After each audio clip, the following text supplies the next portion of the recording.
Hidey Ho, my peeps! Boy, I tell you, with me it's feast or famine. I just uploaded a Munch Pack video, and now I'm doing another video, which I'm going to upload today. And Lord only knows how many videos I'm going to upload today. So I went from, I think I've uploaded maybe 4 videos in the past month to probably uploading 4 today. So there you go. I wanted to show you how my hair's growing out. You can really see the color difference here. It's about halfway grown out in the front, about a third of the way in the back.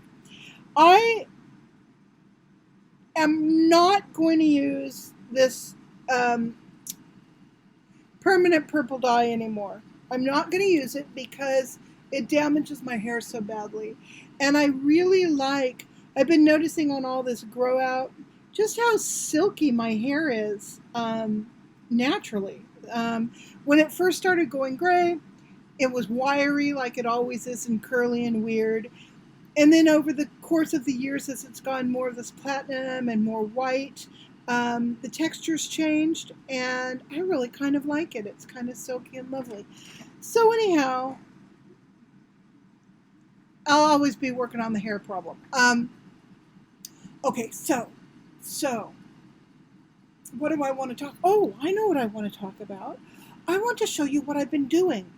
I've been making, well, I have my felt stuff out. I pulled my felt box out. It's sitting over there. I've been cutting out ornaments and all that. But I still have to put away the crochet because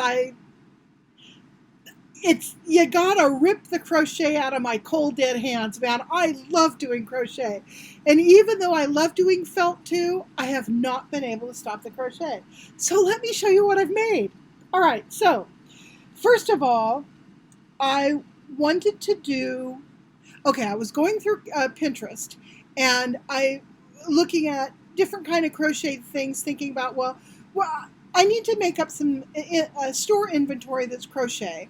Crochet takes a long time. I might as well get it out of the way now so that I can move on and do some of the stuff that takes less time. And also I can get to my painted furniture and all that stuff I want to do. And so I thought, well, you know what? I'll take about a month. I'll do nothing but crochet. So in my Pinterest travels, I saw these things called key cozies, where here's one I made. This was the first one I ever made. It's in the shape of a cupcake, or it's supposed to look like a cupcake. A little cherry on top. It's got my hair in it because my hair is everywhere. It's in my Munch Pack. It's in the dinner I make. It's, everywhere. It just is. I mean, when you have long hair, it gets everywhere. Anyhow, so your keys are going to hang from here, but when you pull this, the keys end up inside here, hence the name of Key Cozy, and this goes in your purse, or it hangs on a hook by the back door, or whatever. And I thought, okay, I don't know how useful this is, but it's just freaking cute, right? So I made one. Well, one is never enough. So I think I've ended up making about 20. I'm waiting on these. I ordered a bunch of these rings, so that I haven't done that part yet, but let me show you. This is the style that I finally ended up with, which is a little different than what you just saw. I just think these are adorable. So I've made tons and tons and tons and tons and more tons and lots of different colors and tons and tons and tons. And there's even more down there that I can't get to. So I think I'm done with key cozies for a while, but I wasn't done. Oh, I love it when I get glitter on me. I wasn't done with cupcakes. I was still obsessed with cupcakes. So I thought, well, what else can I make that's cupcakey? And I thought, well, I can make cupcake ornaments. Instead of making these things as little flat key cozies, I can stuff them and turn them into ornaments. So I did. And here we go. I've only made 3 of these, but I think they turned out really adorable. God, more hair. Jeez Louise. Okay. Any of you guys who get my stuff, that I've made, look for the hair because you can turn it into a voodoo doll. So anyhow, I made these little stuffed ones, and they're just stuffed with fiberfill. I'm going to stick a ribbon and a hook on them, right? So sell them as Christmas ornaments. That's cool. I changed the color from a red cherry to a pink cherry that I think is really cute. Put a little pearl on top. Adorbs. Okay. The other thing I did is I mixed glue and clear glitter, and I made like this glittery frosting sort of stuff that that I globbed onto that. So I really like that. Well, I still wasn't done. So I thought, well, what else can I make that's cupcakey? And I thought, I know, I'll make patches for my hats. And I did. Bam! There's the hat patch. And I've done it in all different colors. There's blue. There's a chocolate one. I love the chocolate color combination. I made a variegated blue. I made variegated purple, just all different freaking colors, made all kinds of them, love them, love them, love them. I think they're just too dang cute. So then, of course, once I had cupcake patches to go on hats, well, of course, what did I have to make? I had to make a freaking cupcake hat. So there we go. Now this hat, you will see, has a couple other elements that I'm going to show you. It's got a little piece of candy, okay, and then it has a chocolate dipped strawberry. Now I'm going to show you the chocolate dipped strawberries here in a second. But isn't this cute? I just think it's adorable. So there we go. I think that'll be popular. And then I did it again here. This is with the chocolate colored cupcake. Chocolate colored cupcake. So there you, oops, glue gun strings. So there you go. I think it's cute. Now, I want to talk about this strawberry because I think I need to do not a tutorial, but well, I guess it would be a tutorial about how to make them. And I made a ton of them. I think I've got a pile of like 20 of them over here. Well, you want to see it? Yeah, I'm going to show it to you. Yeah. Oops, I hit the stop record button. Okay, let's do this again. So, there you go. Here's my pile of chocolate covered strawberries. This is what my work desk looks like right now. I'm doing this Soho Dad. I just pick up my laptop and show you like this. I'm not using a fancy camera. I'm not even using my phone, for crying out loud. So anyhow, there you go. That's what the work table looks like right now. And I'm truly digging it. So, let me show you these little things. A little bit better close up. So here we go. This is my chocolate dipped strawberry. Now, again, I went to Pinterest, looked at all kinds of chocolate dipped strawberries and regular strawberries and different things. And of course, I couldn't find anything that I really, really liked. So, I just kind of thought about what I saw and how I could improve it.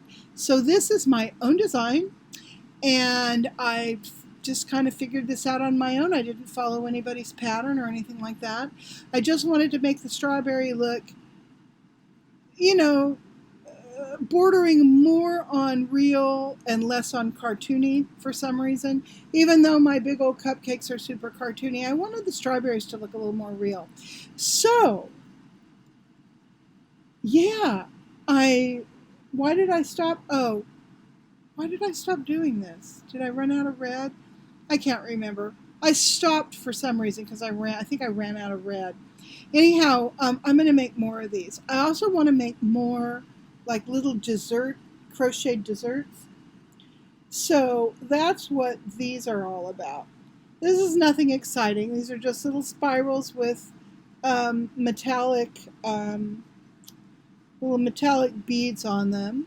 Okay, kind of look like, I don't know, kind of a cookie or a candy sort of thing, a sugar plum or whatever you want to call them. And this is my favorite, really. This one, I like it because it's got all the pinks and it really has a very candy look to it. So anyhow, that's how the hat evolved. Because when I just put just the cupcake on it, it didn't seem to have enough. It just wasn't enough. It wasn't over the top enough, right? So, so that's why I decided to start doing the smaller things and make a bigger project. So, yes, that's what I've been doing. I had to do some retrofitting on some of these hats that I made because I realized that I can really control the size of the hat, the circumference, by controlling the tension. I mean, I know that's how you do it, but I didn't really realize just how much difference it would make to keep more tension on the yarn as I was putting it through my knitting machine. So the first few hats that I made, the circumference was a little bit small. So I left those alone. I mean, those would be like kid size or for people who have smaller heads. And then I went back and I made a bunch more that are like a man could wear them, or just a unisex, men, women could wear them. And so, so my hat project kind of slowed down a little bit because I had to hurry up and make some more in this other size. But I'm beginning to feel like I'm about come to the end of it. I want to share something else with you. I'm not going to share all of it because there's about 50 of them, but I want to share one thing. I have a viewer from Scotland viewers from Scotland. It's a mom and son duo, and they just sent me a box of beautiful things. Little fuzzy pom-pom keychains, which I don't have handy, but I did happen to bring out one of the mini scarves that they sent. And I mean, I don't know, I didn't count them. Maybe there's 20, maybe more. And they're these beautiful rayon and polyester scarves. And they all have kind of a, sort of a Asian, Japanese kind of look to them. And I just love them. And I was astounded. I mean, I wanted to have scarves in my store, right? Some of these I'm pulling out to keep because I just love the patterns, but she sent me doubles of a lot of these patterns. So what I'm going to do to make these extra special, along the short side, which is about 20 inches long maybe, I'm going to go ahead and do a little beaded tassel on each corner. Then along the edge, I'm going to do just like a little beaded scallop. So that will give the scarf ends more weight, and they'll hang, a little bit weightier, which I think will be kind of nice. So anyhow, thank you.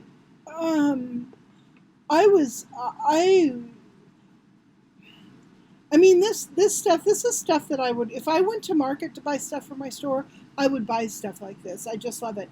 And to have such a big supply of it to get started with is an absolute, it's just an absolute treasure. And so anyhow, I have to pull out my beading needles and my beading thread because that's very different than what I use to bead this. I just use a regular needle and upholstery thread when I bead up things like this. But I'm going to be using a much finer gauge of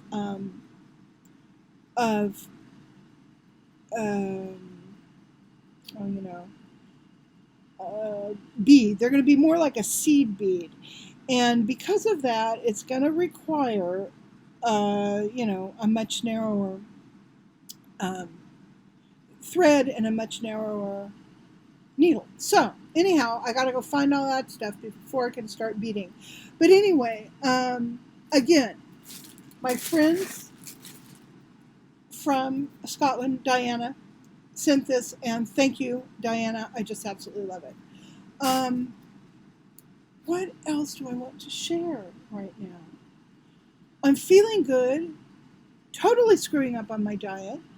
I've done nothing but eat whatever I want for the past 3 weeks. Luckily, I haven't wanted to like go out and, you know, buy a bunch of ice cream and candy and cookies and that kind of stuff. But I just have not been paying attention. I dread getting back on my scale, which I'm going to do tomorrow because Monday is the day that I was supposed to weigh in. But you know what? I'm not too worried about this. It's not hard to get back on the horse, and so I'm getting back on the horse, and I'm just gonna continue on my merry way. I know I haven't done much damage, but I've certainly slowed this thing down to the tune of probably having maybe gained 4 or 5 pounds, maybe.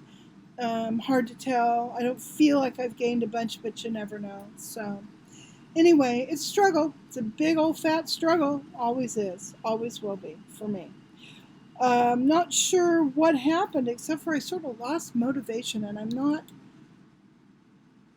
haven't really wrapped my mind around where the motivation went. I think some of it is just a result of fear. Fear of change, fear of having to deal with something new. Then I think about my health and how much better I feel now that I've lost some weight and I'm back on my feet and I'm walking without canes and I don't need a wheelchair in a store, and I sleep like a baby. I wake up in the morning ready to roll out of bed and get busy doing something. I just feel wonderful. Today I feel a little weird because I am dealing with allergies. So my eyes are all puffy and, I'm feeling a little allergy-ish today. But that's not enough to stop me from, getting up and running around. So the old coyote is back. She's back. She's done being sick, and she's ready to run her trails again. So that is the best, most excellent news I can give you. So now I have to reintegrate the whole food thing. So that's what's up. The next time I give you a glimpse of my table, it's going to be piled high with felt.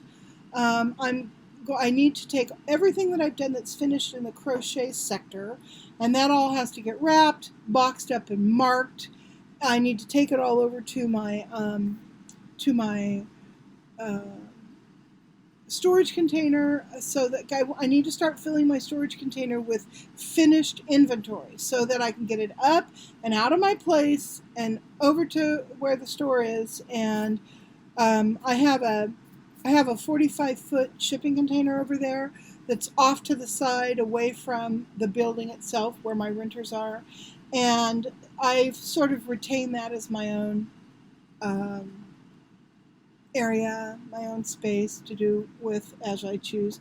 And what I'm choosing to do is start to fill it up with inventory. So that's kind of exciting. I also need to go and kind of do a little look-see and see what kind of furniture and things I have over there to paint, because that's going to be another big part of my store is painted furniture. So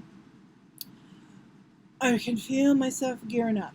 All right, Grant is taking off for his kids' homes in Nebraska tomorrow, actually, early in the morning probably. So we're doing all the last minute stuff to get him ready to go. He's out working on the truck because it won't start because he put in a new timing belt and it probably has a sensor that blew or some BS like that, I don't know. So he's off doing mechanic stuff. And I am going to take care of packing all his food. Last night I made him his very own, because I can't stand apricots, an apricot cobbler. He had brought home this huge old bag of apricots, right? And it was like 15 pounds. It was a big ass bag. He had just picked them off a friend's tree. We're having a bumper crop of apricots this year. And he brings this whole bag home and puts it down on the floor. Look what I brought you, honey. And I'm like, listen, first of all, you bring home food and you don't eat it. You bring home fruit and you don't eat it. and then it starts to go bad, and you try to eat it real quick so it won't, you don't have to, throw it out, but you're not going to eat 15 pounds of apricots in one sitting, right? So first of all, you need to get rid of some of these apricots. So we gave away some apricots to friends. That was cool. Neighbors wanted apricots. And I'm left with about, I don't know, 2 or 3 pounds of apricots. So he said, well, can you make me a cobbler? And I said, absolutely I can. I will be happy to make you a cobbler, which is what I did yesterday. I just went online on all recipes. I found a fresh apricot cobbler recipe, super simple. So I did that, and and it was a big 9 by 10 by 13, 9 by 12 casserole full. So I've got half of that in the freezer that I'm going to send with him, and the rest of it, when one of my kids is coming home tonight, so tomorrow morning for breakfast I'll probably give him some cobbler, and we'll be done with it.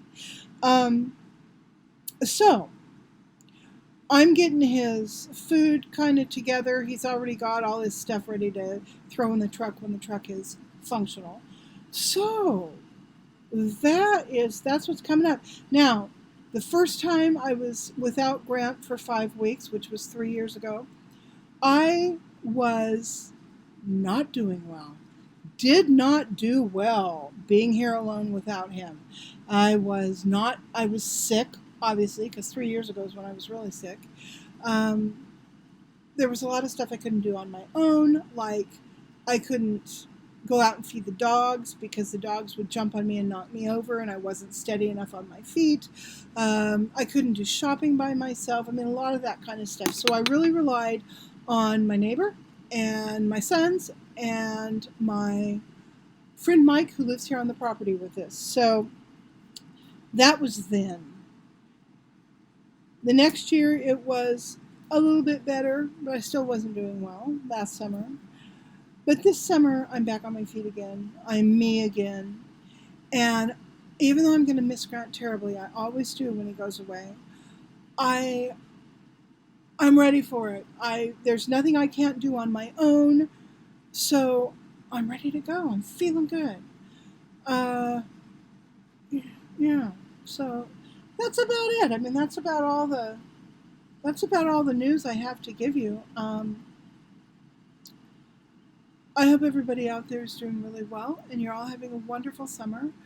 Our summer here is hot and dry. I think it was 105 yesterday.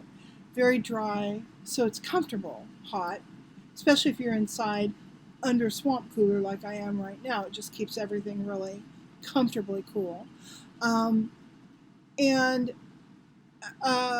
So far, whatever fires have broken out have been stomped out really quickly here in our area.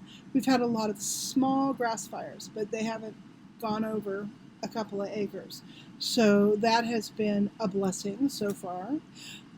So far we haven't had any PG&E, that's Pacific Gas and Electric, any outages yet, because we were told that during the height of fire season, on certain days, if it's very dry and very windy, they will be shutting off power, just shutting it off. So everyone's been forewarned about that. Hasn't happened in our area. It has happened in Northern California already this year, but it hasn't happened to us. So that's been a blessing. Snaky freaking year. Snaky. I guess the guys, they have killed 4 or 5 rattlesnakes on our property in as many weeks.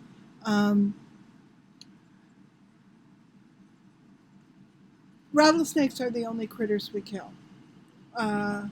I'm not even sure we would kill a mountain lion unless they were hanging off one of our animals. We try to get a photo of it and report the fact that there was one in the area, definitely. But I leave that to Fish and Game to figure out. Rattlesnakes, on the other hand, they're just too dangerous. They're just too dangerous to have around. Especially when they're boldly out during the day, which they have been a lot. Now, luckily for us, we have gopher snakes, and we have king snakes, both of which fight rattlesnakes for territory. They eat the baby rattlesnakes, blah, blah, blah. Those are wonderful snakes. When you see them, when I see them, I'm very, very happy that they're there. We are overrun by ground squirrels. Overrun this year. I've never seen it this bad. With ground squirrels comes snakes. So the ecology of living in the foothills of the Sierras is a balancing act. You know, a lot of times people will move up to the Sierras from having lived down in the valley or in an urban area, and all they want to do is kill everything, you know, kill all the spiders, kill tarantulas, kill this, kill that, kill the other thing. Doesn't take long before you realize that's just the wrong way to approach this ecology.